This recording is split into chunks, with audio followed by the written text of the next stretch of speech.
আজ 15ই আগস্ট ভারতের ৮০তম স্বাধীনতা দিবস। তবে আরো দুটো ডেট আছে যেগুলো এই স্বাধীনতার সাথে খুব স্ট্রংলি রিলেটেড। ২৬শে জানুয়ারি আর ২৬শে নভেম্বর ভারত স্বাধীন হয় ১৯৪৭ সালে। তবে আপনাকে এর একটু আগে নিয়ে যাই, সালটা ১৯২৮। ভারতে তখন ব্রিটিশ রাজ।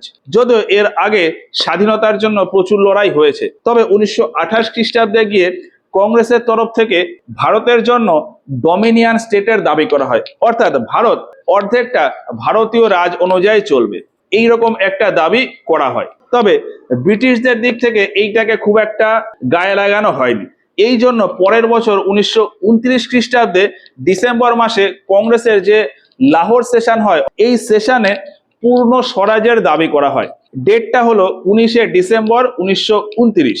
এই ডেটে কংগ্রেসের দিক থেকে একটা ঘোষণা করা হয় যে আগামী বছর অর্থাৎ ১৯৩০ খ্রিস্টাব্দের ২৬শে জানুয়ারি আমরা স্বাধীনতা দিবস পালন করব, এবং তারপর থেকে প্রত্যেক বছর ওই ২৬শে জানুয়ারি তারিখেই স্বাধীনতা দিবস পালন করা হবে। আর এই হিসাবেই ১৯৩০ সাল থেকে প্রত্যেক বছর ওই ২৬শে জানুয়ারি তারিখে ভারতে স্বাধীনতা দিবস পালন করা হতো। এবার বেশ কিছুটা সময় পরে গিয়ে ১৯৪৭ খ্রিস্টাব্দের 15ই আগস্ট গিয়ে ভারত স্বাধীন হয়ে যায়। ফলে এই 15ই আগস্ট তারিখটাকে স্বাধীনতা দিবস বলেই ঘোষণা করা হয়। এখন কাগজে কলমে ভারত স্বাধীন হয়ে গেলেও ভারত চালানোর জন্য কিন্তু সেই রকম কোনো নিয়ম কানুন বা সংবিধান ছিল না। 15ই আগস্টের পর থেকে ভারত চালানোর জন্য সেই বিদেশি সংবিধানই ব্যবহার হতো। তবে ভারতের সংবিধান তৈরির কাজ কিন্তু তখন শুরু হয়ে গিয়েছিল।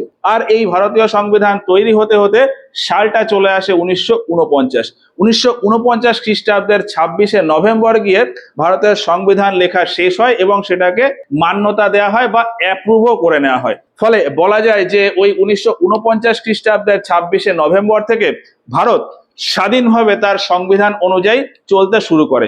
আর এই জন্যই ওই ২৬শে নভেম্বর এই দিনটাকে সংবিধান দিবস হিসাবে পালন করা হয়। এবার একটা সমস্যা থেকেই গিয়েছিল, ২৬শে নভেম্বর সংবিধান দিবস, 15ই আগস্ট ভারতের স্বাধীনতা দিবস, কিন্তু অনেকটা সময় আগে থেকেই ওই ২৬শে জানুয়ারি এই তারিখটাকে স্বাধীনতা দিবস হিসাবে পালন করা হচ্ছিল। তাহলে এই ডেটটার কি হবে? তো এর সমাধানের জন্য ওই ২৬শে জানুয়ারি দিনটাকে প্রজাতন্ত্র দিবস বলে ঘোষণা করা হয়। তবে এখানে ছোট্ট একটা ব্যাপার আছে, ১৯৩০ সাল থেকে ওই ২৬শে জানুয়ারি দিনটাকে স্বাধীনতা দিবস বা পূর্ণ স্বরাজ দিবস বলে পালন করে আসা হচ্ছিল। তারই কন্টিনিউয়েশন হিসাবে ১৯৪৭ খ্রিস্টাব্দের 15ই আগস্ট ভারত স্বাধীন হয়ে যাওয়ার পরেও ১৯৪৮ আর ৪৯ খ্রিস্টাব্দের ওই ২৬শে জানুয়ারি দিনটাকেও স্বাধীনতা দিবস বা পূর্ণ স্বরাজ দিবস বলেই পালন করা হয়। মানে ১৯৪৮ আর ১৯৪৯ এই দুই বছর 15ই আগস্ট আর ২৬শে জানুয়ারি এই দুটো দিনেই ভারতের স্বাধীনতা দিবস পালন হয়। এবার এর সমাধান হিসাবে ১৯৪৯ খ্রিস্টাব্দের ২৬শে নভেম্বর যখন সংবিধান গ্রহণ করা হয়, তখন বলা হয় যে আজ থেকে অর্থাৎ এই ২৬শে নভেম্বর থেকে সংবিধানের অল্প কিছু অংশ কার্যকর হবে এবং এর পরের বছর অর্থাৎ ১৯৫০ খ্রিস্টাব্দের ২৬শে জানুয়ারি গিয়ে পুরো সংবিধান পুরো ভারত জুড়ে কার্যকর হয়ে যাবে। আর ওই দিনটাকেই বলা হবে প্রজাতন্ত্র দিবস। এই হিসাবে ১৯৫০ খ্রিস্টাব্দের ২৬শে জানুয়ারি ভারতে প্রথমবার প্রজাতন্ত্র দিবস বা রিপাবলিক ডে পালন করা হয়। আর তারপর থেকে ২৬শে জানুয়ারি প্রজাতন্ত্র দিবস, 15ই আগস্ট ভারতের স্বাধীনতা দিবস আর ২৬শে নভেম্বর ভারতের সংবিধান দিবস এই হিসাবেই আমরা পালন করি। তো আপনাদের সবাইকে ভারতের এই ৮০তম স্বাধীনতা দিবসের শুভেচ্ছা।